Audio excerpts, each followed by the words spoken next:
Nós vamos aqui em Daniel, capítulo 3, irmãos. Vamos meditar essa mensagem, que é uma passagem conhecida, mas é sempre bom nós meditarmos nesse texto, que é um texto muito rico e muito importante. O rei Nabucodonosor fez uma estátua de ouro, cuja altura era de 60 côvados e a sua largura de 6 côvados. Levantou-a no campo de Dura, na província de Babilônia. Então o rei Nabucodonosor mandou reunir os príncipes, os prefeitos, os governadores, os conselheiros, os tesoureiros, os juízes, os capitães e todos os oficiais das províncias para que viessem à consagração da estátua que o rei Nabucodonosor tinha levantado. Então se reuniram os príncipes, os prefeitos, os governadores, os capitães, os juízes, os tesoureiros, os conselheiros e todos os oficiais das províncias à consagração da estátua que o rei Nabucodonosor tinha levantado e estavam em pé diante da imagem que Nabucodonosor tinha levantado.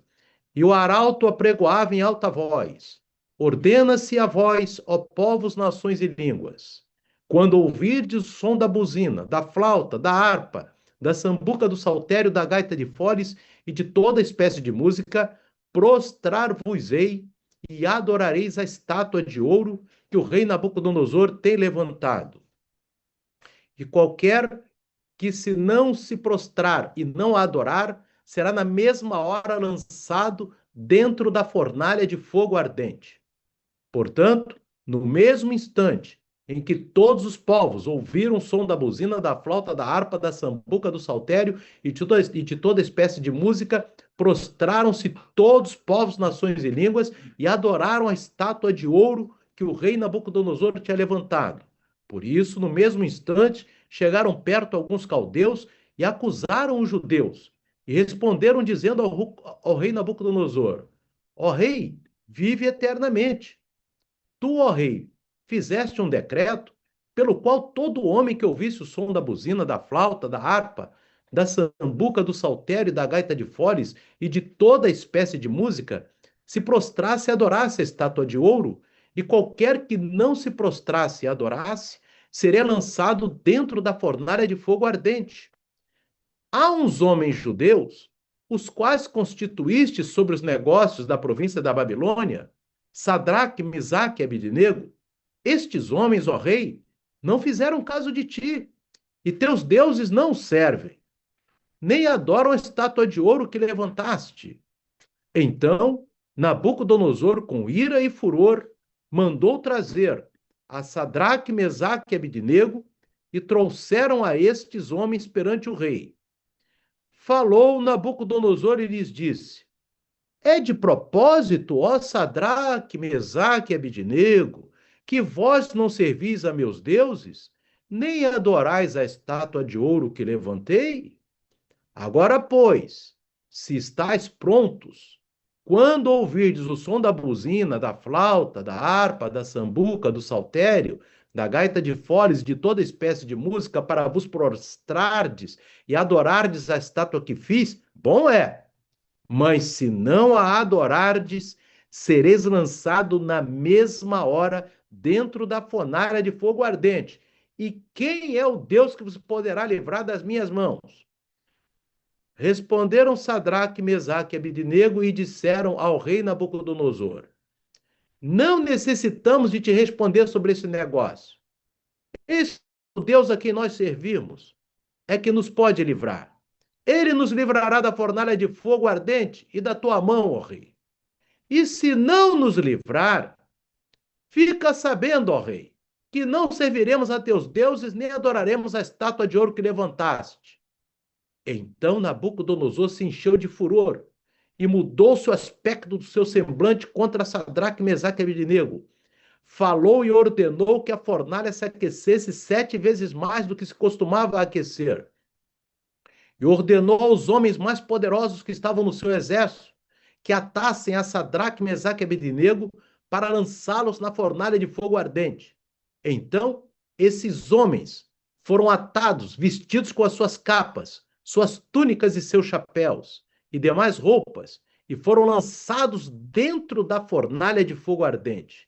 E porque a palavra do rei era urgente e a fornalha estava sobremaneira quente, a chama do fogo matou aqueles homens que carregaram a Sadraque, Mesaque e Abednego.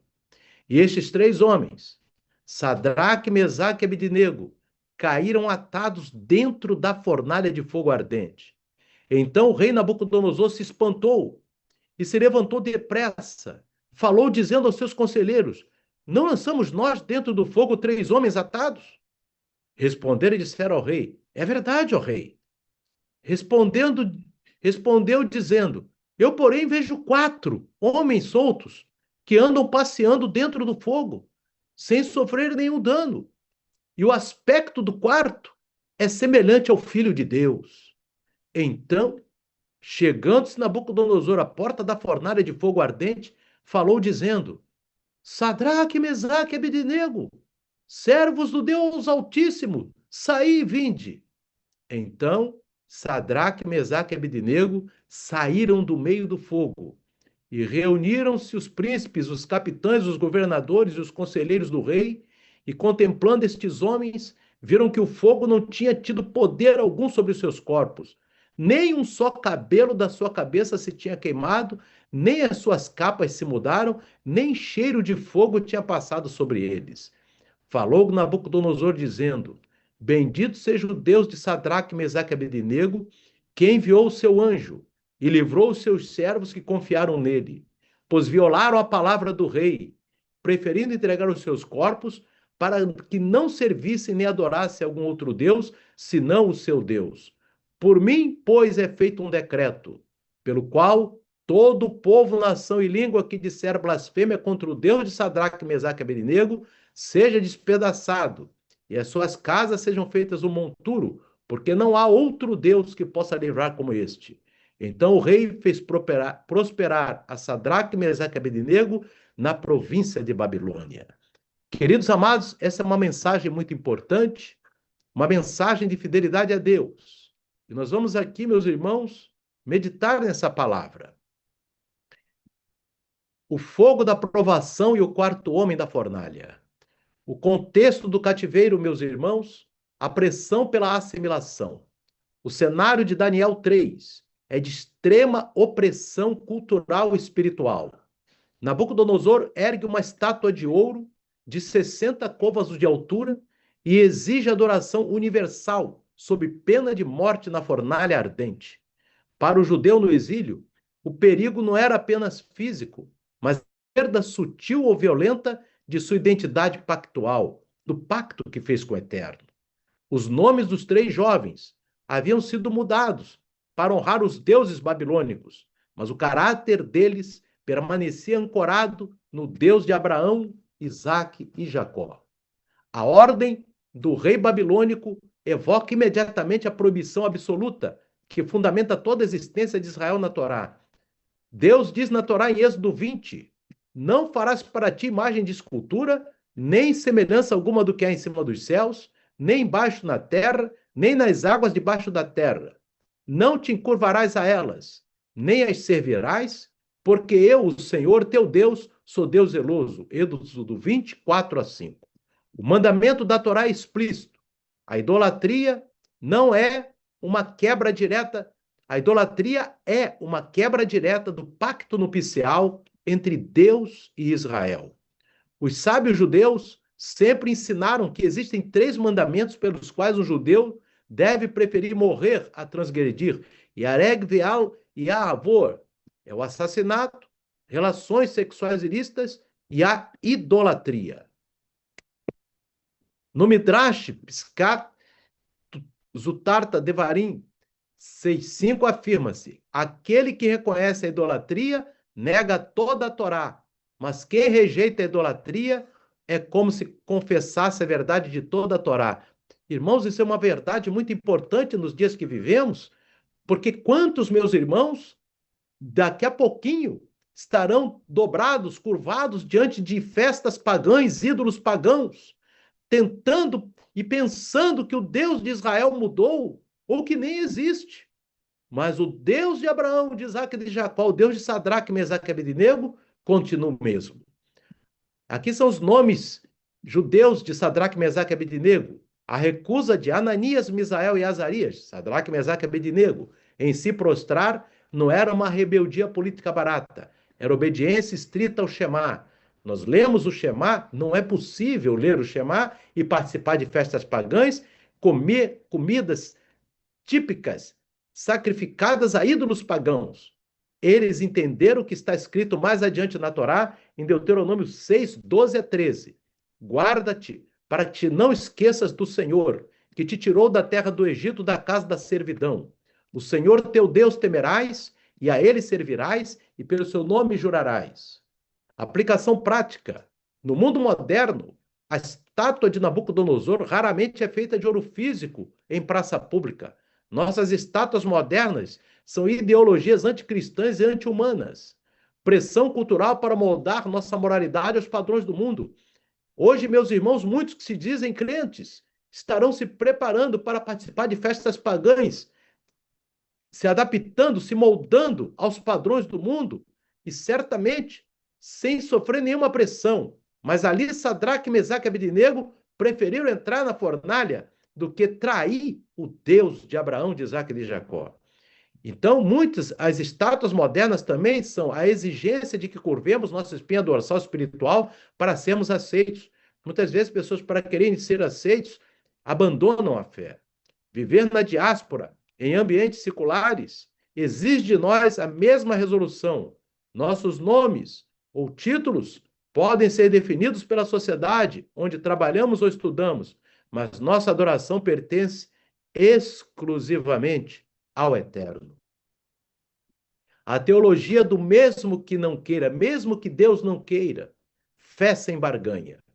Quando confrontados pelo rei irado, a resposta dos 3 jovens é um dos ápices teológicos de todas as escrituras, escrita nos escritos Ketuvim. Daniel 3, 17 e 18 diz, a resposta de Sadraque, Mesaque e Abednego, eis que o nosso Deus a quem nós servimos é que nos pode livrar. Ele nos livrará da fornalha de fogo ardente da tua mão, ó rei. E se não quiser livrar, fica sabendo, ó rei, que não serviremos a teus deuses, nem adoraremos a estátua de ouro que levantaste. Eles estavam resolutos. Vamos para a fornalha, jamais adoraremos outro Deus. Maravilha. Observe a expressão, e se não, ou seja, se Deus não quiser nos livrar, vem lá em aramaico, esta frase destrói qualquer teologia de barganha ou de prosperidade triunfalista. Veja bem, meus irmãos, que isso daqui é tão terrível que hoje, quantos estão em teologias de prosperidade, meus irmãos, envergonhando o nome do Eterno, meus irmãos. Uma vergonha para o nome de Adonai, essa teologia da prosperidade que está em muitos templos. Aqui, Sadraque, Mesaque e Abednego, eles não estavam sendo fiéis porque tinham a garantia absoluta de que as chamas se tornariam frias. Eles estavam sendo fiéis porque Deus é Deus, independente de haver um livramento físico imediato. No comentário clássico de Rashi sobre Daniel 3,17, o renomado sábio explica o posicionamento deles. Ele tem o poder de nos salvar de todas as tribulações, mas mesmo que ele decida não fazê-lo, por razões ocultas ao nosso entendimento, nossa lealdade não mudará. Eles não tinham certeza. E eles até disseram, pode ser que ele não queira nos livrar e vamos morrer torrados. Mas são razões ocultas ao nosso entendimento. Mas a nossa lealdade nunca vai mudar. Eles operavam sob o princípio do amor incondicional a Deus, do servo para com o seu eterno. Essa postura ecoa o clamor dos profetas, como vemos em Abacuque, porquanto, ainda que a figueira não floresça, que nós lemos inclusive aqui, né, meus irmãos, na vigília, esse daqui faz parte da Paraxá Shavuot, esse trecho, porquanto, ainda que a figueira não floresça, nem haja fruto na vide, o produto da oliveira minta e os campos não produzam mantimento, todavia eu me alegrarei no Senhor, exultarei no Deus da minha salvação. Ainda que tudo não dê certo, o servo de Deus sempre está se alegrando no Senhor e exultando no Deus da sua salvação. Eles compreenderam que a verdadeira fé permanece de pé, mesmo quando o milagre não acontece. Eles preferiam morrer fisicamente na fornalha do que morrer espiritualmente no palácio. Como está escrito nos escritos, o Senhor resgata a alma dos seus servos e nenhum dos que nele confiam será condenado. Salmo 34, 22. No Tratado Talmúdico Pesachim 53b, os sábios discutem de onde Ananias, Misael e Azarias tiraram a coragem para enfrentar a fornalha. O Talmud argumenta que eles olharam para o exemplo das rãs na praga do Egito, descrito na Torá, que se encontra, meus irmãos, ali em Êxodo, capítulo 8. Se criaturas irracionais, como as rãs, entraram nos fornos dos egípcios simplesmente para cumprir o mandamento divino em Êxodo 8:3, quanto mais eles, seres humanos criados à imagem de Deus, deveriam santificar o nome do Eterno diante de uma imagem idólatra. Aplicação prática. Nossa fé sobrevive ao "e se ele não quiser nos livrar?". Se a oração pela cura não for respondida da forma que queremos, se o emprego não vier, se a crise financeira apertar, nós continuaremos servindo ao Eterno com a mesma intensidade? A maturidade espiritual judaico-messiânica se revela quando nossa adoração deixa de ser utilitarista e passa a ser existencial. Nós não cremos em Deus pelo aquilo que Ele é, nós adoramos Ele pelo aquilo que Ele é e não pelo aquilo que Ele faz. Aleluia. O fogo, o quarto homem e a identidade de Yeshua. Nabucodonosor ordena que a fornalha seja aquecida 7 vezes mais. Os jovens são amarrados e lançados. O fogo é tão intenso que consome os próprios carrascos. Mas, de repente, o rei se levanta espantado. Disse ele: eu, porém, vejo 4 homens soltos que andam passeando dentro do fogo, sem sofrer nenhum dano. E o aspecto do quarto é semelhante ao Filho dos Deuses. Aqui vemos uma teofania ou cristofania, uma manifestação do próprio Messias Yeshua antes de sua vinda, caminhando com seu povo no meio do sofrimento. O Senhor não evitou que eles entrassem na fornalha. Ele escolheu entrar na fornalha com eles. Aleluia. Isso cumpre cabalmente a promessa profética registrada em Isaías. Quando passares pelas águas, estarei contigo.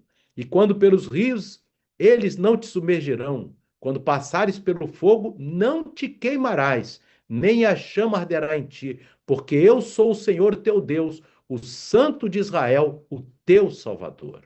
E o profeta Zacarias também utiliza a metáfora do fogo para descrever a purificação e a preservação do remanescente de Israel. Em Zacarias 13:9 é dito: e farei passar esta terceira parte pelo fogo, e a purificarei como se purifica a prata, e a provarei como se prova o ouro. Ela invocará o meu nome, e eu a ouvirei. Direi: é meu povo, e ela dirá: o Senhor é o meu Deus. Aleluia. O texto bíblico em aramaico usa a expressão Bar Elohim, um filho de deuses, que o próprio Nabucodonosor traduziu posteriormente no versículo como seu anjo, o mensageiro divino por excelência. Para nós, crentes, na Brit Hadashah, que é a nova aliança, sabemos que aquele que tem o poder de entrar no fogo do juízo e da aflição para libertar das amarras é Yeshua, o Messias. Como está escrito em Hebreus, capítulo 1, verso 3, o qual, sendo o resplendor da sua glória e a expressa imagem da sua pessoa, e sustentando todas as coisas pela palavra do seu poder, havendo feito por si mesmo a purificação dos nossos pecados, assentou-se à destra da majestade nas alturas. E Yeshua não está distante assistindo ao nosso sofrimento do camarote celestial. Ele se identifica com as nossas dores. Na Brit Hadashah, olha que coisa tremenda, meus irmãos, esse texto aqui. O próprio Messias Yeshua diz a Paulo. Paulo estava no caminho de Damasco, e aí ele teve a visão de Yeshua. E Yeshua falou para Paulo: Saulo, Saulo, por que me persegues? Porque naquela época Paulo estava perseguindo os crentes em Yeshua. Então, Yeshua aparece para Paulo e diz: por que me persegues? E Yeshua não disse: por que persegue meus discípulos? Mas por que me persegues? Quando a igreja fiel sofre, o Messias sofre junto. Quando entramos no fogo, ele caminha conosco. Aleluia. Aplicação prática. Se você está passando por uma fornalha em sua vida pessoal, familiar ou espiritual, lembre-se, o fogo não veio para destruir você, mas para queimar as suas cordas. Sadraque, Mesaque e Abednego entraram amarrados, mas caminharam soltos. Muitas vezes as provações servem para nos libertar de amarras espirituais e dependências e pecados humanos que antes nos prendiam. E o mais importante, você não está sozinho no fogo. O quarto homem está presente. A Kiddush Hashem e o testemunho diante das nações. O resultado desse ato heróico de fé foi a glorificação do nome de Deus entre os gentios. Nabucodonosor reconheceu que nenhum outro Deus poderia livrar como o Deus de Israel. Na literatura rabínica clássica, o comportamento desses três jovens é o padrão máximo de Kiddush Hashem, a santificação do nome do Eterno. Na famosa obra ética, Pirkei Avot, a Ética dos Pais, 4.4, lemos o seguinte comentário prático sobre a reverência pública ao Eterno. Rabi Yohanan ben Berokah diz: aquele que profana o nome do céu em segredo, dele se cobrará em público. Tanto o ignorante quanto o intencional são iguais no que tange a profanação do nome. É aquilo que está também em Levítico, capítulo 5, 17. Mesmo que a pessoa não saiba quem o Eterno é, se profanar, ele será cobrado em público. Isso é a palavra que, inclusive, está na Torá. Por inferência inversa, meus irmãos, os sábios deduzem que aqueles que, como os três jovens, santificam o nome do Senhor publicamente diante das maiores ameaças, trazem a revelação da glória de Deus para todo mundo ver. No Midrash Terrilim, sobre Salmo 114, afirma-se que quando as nações do mundo questionavam a soberania de Deus durante o exílio, a postura inabalável de Ananias, Misael e Azarias calou os idólatras e provou que o Deus vivo nunca havia abandonado o seu povo. E olha, meus irmãos, estavam no cativeiro. Amém? A Brit Hadashah exorta a comunidade messiânica a viver sob esse mesmo padrão elevado de integridade, para que as nações reconheçam o Senhor. 1 Pedro 2,12 diz: tendo o vosso viver honesto entre os gentios, para que naquilo mesmo em que de vós falam como de malfeitores, glorifiquem a Deus no dia da visitação pelas boas obras que em vós observem. Por isso, irmãos, nós devemos andar sempre em honestidade e integridade perante todos. Nossa fidelidade em meio às crises é o maior argumento evangelístico que possuímos. Palavras bonitas em uma reunião têm valor, mas a firmeza de caráter no dia da angústia é o que verdadeiramente choca e converte o coração dos espectadores babilônicos ao nosso redor. Escrevendo aos crentes hebreus que enfrentavam severa perseguição e espoliação de bens, o autor de Hebreus relembra exatamente o episódio de Daniel 3, para fortalecer a fé daquela igreja, daquela Querrilá.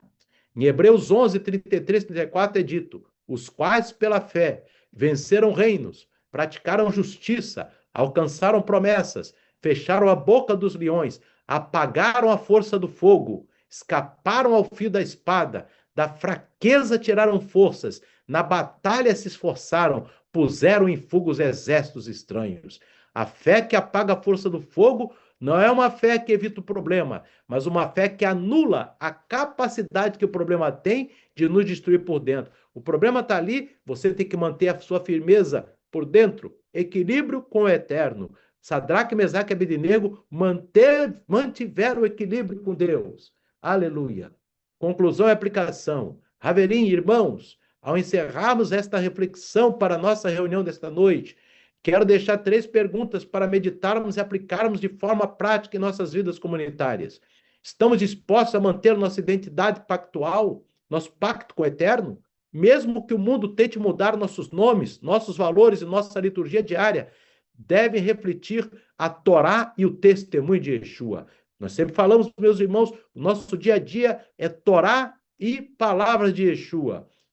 Onde está o nosso e se ele não fizer? Precisamos purificar nossas motivações espirituais. Servimos ao Senhor pela sua beleza, santidade e pelo sacrifício de Yeshua, e não por garantias de imunidade contra as aflições do mundo. João 16:33, Yeshua diz: no mundo tereis aflições, mas tende bom ânimo, eu venci o mundo, diz Yeshua. Se você crê na vitória de Yeshua, você vence o mundo em meio às aflições.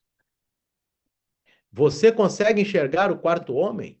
Nas suas lutas diárias, mude o foco do calor das chamas para a presença do Messias. Sadraque, Mesaque e Abednego Eles presenciaram seu lançamento na fornalha, mas eles olharam o fogo e o fogo não tocaram, mas eles olharam para Deus. Ele está com cada um de nós, ele está com você, quebrando as suas amarras e transformando o cenário de destruição em um testemunho de libertação pública. Que o Senhor Deus de Israel, que livrou Ananias, Misael e Azarias da fornalha ardente, guarde o coração e a mente de cada um de nós em Yeshua HaMashiach. Que sejamos instrumentos da Kiddush Hashem, santificação do nome do Eterno nesta geração.